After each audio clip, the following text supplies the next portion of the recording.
Social post ప్రేక్షకులకు స్వాగతం. నేను doctor Anil Kumar Bachu. Certified financial ప్లానర్‌ని, మ్యూచువల్ ఫండ్ డిస్ట్రిబ్యూటర్‌ని కూడా. ఆహ్, ఈ మధ్య కాలంలో ఒకటి మనము ఎప్పుడు కూడా జనరల్‌గా వింటా ఉంటాం ఏంటంటే, ఒకరి చెత్త కూడా ఇంకొకరికి బంగారం అనేది మనం వింటా ఉంటాం. అది నిజంగా కరెక్ట్ సామెత అనేది మాత్రం ఇంతకుముందు అనేవాళ్ళు. ఇప్పుడు కూడా అది నిజం.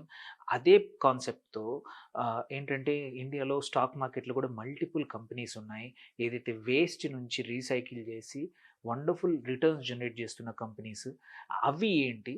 అవి మనకసలు ఈ ఈ కంపెనీస్ ఏంటి? వీటిలో మనం ఇన్వెస్ట్ చేయొచ్చా యాస్ ఎ ఇన్వెస్టర్, ఇండివిడ్యువల్ ఇన్వెస్టర్‌గా? ఇన్వెస్ట్ చేస్తే ఎలాంటి స్టాక్స్ ఉన్నాయి? ఎందుకు ఇన్వెస్ట్ చేయాలి? ఎలా చేయాలి? అండ్ ఎలా పోర్ట్‌ఫోలియో మెయింటైన్ చేయాలి? This is unique content. తెలుగులో ఎక్కువగా ఎవరు చేయలేదు. చివరి వరకు వినండి. ఎలా రీసైకిల్ కంపెనీస్ కూడా వేస్ట్ నుంచి కూడా వెల్త్‌ని క్రియేట్ చేస్తున్న కంపెనీస్ గురించి వండర్‌ఫుల్ అనాలిసిస్ ఒక 7-8 మినిట్స్‌లో మీకు lot of things to learn. విన్నాక ఇంకొక ఇద్దరి ఫ్రెండ్స్‌కి పక్కా షేర్ చేయండి. So that they can also learn. అందులో మీకు నచ్చిన 1, 2 స్టాక్స్‌ని ఇది ఎడ్యుకేషన్ కోసం పర్పస్ కోసం తయారు చేస్తున్నాను. నచ్చింది కావాలంటే పోర్ట్‌ఫోలియోలో యాడ్ చేసుకోండి. రీజనింగ్ కూడా చెప్తాను. So watch until the end. First thing ఏంటంటే ఆహ్, turning wealth waste into wealth అనేది ఆహ్, కంపల్సరీ నిజం. ఇప్పుడు మనం వరల్డ్ వైడ్ కూడా చూస్తున్నాము. ఎస్పెషల్లీ కన్సిడరింగ్ వేస్ట్ ఎంత జనరేట్ అవుతోంది. అండ్ ఇండియాలో ఏంటంటే రీసైక్లింగ్ ఇది లిస్టెడ్ స్పేస్‌లో రీసైక్లింగ్ కంపెనీస్, సర్క్యులర్ ఎకానమీ అని మెయింటైన్ చేస్తున్న కంపెనీస్ క్వైట్ ఎ ఫ్యూ ఉన్నాయి. ఇందులో ఒక 21 స్టాక్స్ ఉన్నాయి. వాటిలో ఏవి మీ పోర్ట్‌ఫోలియోలో ఉండాలి, ఏవి ఉండకూడదు అనేది నేను పక్కా డీటెయిల్స్‌తో సహా చెప్తున్నాను. ఫస్ట్ థింగ్, ఎందుకు అసలు రీసైక్లింగ్ సెక్టార్‌లో మనం ఇన్వెస్ట్ ఎందుకు చేయాలి అనే క్వెషన్ అందరికీ వస్తుంది. సో అలాంటి వచ్చినప్పుడు ఇక్కడ చూసుకుంటే నియర్లీ 165 మెట్రిక్ టన్స్ వేస్ట్ అనేది జనరేట్ అవ్వబోతా ఉంది సంవత్సరానికి. ఇది వాల్యుబుల్ వేస్ట్ 2030 వరకి. ఇది already 65 million tons, not metric tons, million tons.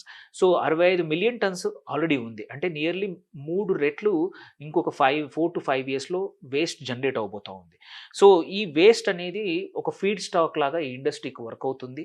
And second important thing ఏంటంటే ఇప్పుడు మ్యాండేట్ ఏముందంటే 60% అనేది రీసైకిల్ అవ్వాలి మోస్ట్ ఆఫ్ ద ఇండస్ట్రీస్‌లో. ఇది కలెక్షన్ టార్గెట్స్ ఎస్పెషల్లీ దీన్ని 80% చేశారు FY 26 నుంచి FY 28 వరకి. అంటే ఇంకా కలెక్షన్ కూడా పెరగబోతా ఉంది. అందులో especially lithium ion batteries 70% batteries compulsory recycle అవ్వాలి బై FY 28. అంటే there is an huge opportunity there. ఇంకొకటి 1 ఏప్రిల్ 2026 మొన్న నుంచి కొత్త ఈపీఆర్ బిల్, అంటే ఇది ఎక్స్టెండెడ్ ప్రొడ్యూసర్ రెస్పాన్సిబిలిటీ అంటాం. అంటే ఒక మ్యానుఫ్యాక్చరర్ ఒక ప్రోడక్ట్ తయారు చేసేసి వాళ్ళ రెస్పాన్సిబిలిటీ అయిపోదు. అది చివరి వరకి, అంటే మళ్ళీ ఆ ప్రోడక్ట్ రీసైకిల్ చేసే బాధ్యత కూడా ఆ మ్యానుఫ్యాక్చరర్‌కే 1 ఏప్రిల్ ఈ బిల్లు ద్వారా వచ్చింది. ఇది ఈపీఆర్ 2025 బిల్ అంటారు దీన్ని. దీనివల్ల ఏంటంటే మ్యానుఫ్యాక్చరర్స్ అమ్మేస్తారు. తర్వాత కస్టమర్స్ నుంచి కలెక్ట్ చేసుకొని మళ్ళీ రీసైక్లర్స్‌కి ఇవ్వడం కూడా వాళ్ళ దానికే బాధ్యత అప్పజెప్పారు. దేర్ బై ఏంటంటే వేస్టేజ్ అనేది తగ్గిపోతా ఉంటుంది. అండ్ రీసైకిల్ అవ్వడం వల్ల ప్రీషియస్ రిసోర్సెస్ ఏవైతే ఉన్నాయో అవిటిని మళ్ళీ వాడుకోవచ్చు. మైనింగ్ చేయాల్సిన అవసరం ఉండదు. ఇంపోర్ట్ చేయాల్సిన అవసరం ఉండదనమాట. దెన్ ఆల్రెడీ 70% మనం చూస్తున్నాము. ఇది ఇన్ఫార్మల్ ఎకానమీ ఉంది. Collection, especially waste collection. మన పక్కింటి మన గల్లీలో ఎవరో ఒకరు ఉంటారు. వేస్ట్ పేపర్ కలెక్ట్ చేసే అతనే అన్నీ కలెక్ట్ చేస్తూ ఉంటాడు. దాన్ని ఫార్మలైజ్ చేస్తూ ఉన్నారు. Already quite a few companies have started their own collection centres. ఇంకా పోను ఇంకా పెరుగుతాయి.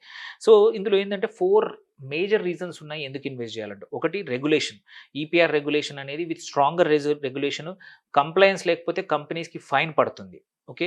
ఈ ఫైన్ కూడా ఎంత ఉండొచ్చు అంటే రూ. 5,000 నుంచి రూ. 20,000 పర్ టన్ పడతా ఉంది. నువ్వు కంప్లై చేయకపోతే ఒక ప్రొడ్యూసర్. సెకండ్ వచ్చేసి డిమాండ్ సైడ్ పుల్ కూడా. మన ఇండస్ట్రీస్ కూడా, manufacturing industries across the things, అన్ని మెటల్స్‌లో కానీ అన్ని ప్లేస్‌లో కూడా డిమాండ్ ఉంది. పోనీ వీళ్ళు కలెక్ట్ చేశాక మళ్ళీ ఎవరైనా కొంటారా లేరా అనే భయం అవసరం లేదు. మార్కెట్‌లో ఎనఫ్ డిమాండ్ ఉంది. సెకండ్, క్రిటికల్ మినరల్స్ యొక్క సెక్యూరిటీ కూడా మోర్ ఇంపార్టెంట్. థర్డ్, మనం చూసుకుంటే చైనా ఎట్లా లాస్ట్ ఇయర్ రేర్ ఎర్త్ మెటల్‌ని మేము సప్లై చేయము అనే దాన్ని కంట్రోల్ పెట్టుకొని ఒక పవర్ సెంటర్ లాగా, పవర్ రీజన్‌కి దాన్ని వాడుకున్నారు. అట్లాంటి టైంలో ఏంటంటే ఎస్పెషల్లీ ఈ ఎలక్ట్రానిక్ వేస్ట్ కానీ, బ్యాటరీ నుంచి వచ్చే వేస్ట్ కానీ, ఆర్ రేర్ ఎర్త్ మెటల్స్ కానీ ఇట్లాంటి వాటిని ఏంటంటే క్రిటికల్ సప్లైని కూడా మనం ప్రొటెక్ట్ చేసుకున్న వాళ్ళవుతాం ఇండియాలో రీసైకిల్ అయితే. అండ్ లాస్ట్ వచ్చేసి డిస్పోజల్ మెకానిజమ్స్ కూడా at the end of the day environment it is very important. అన్నీ అట్లా వదిలేయకుండా రీసైకిల్ చేయడం వల్ల ఏంటంటే amount of waste that we generate కూడా కొంచెం తగ్గిపోతూ ఉంటుంది.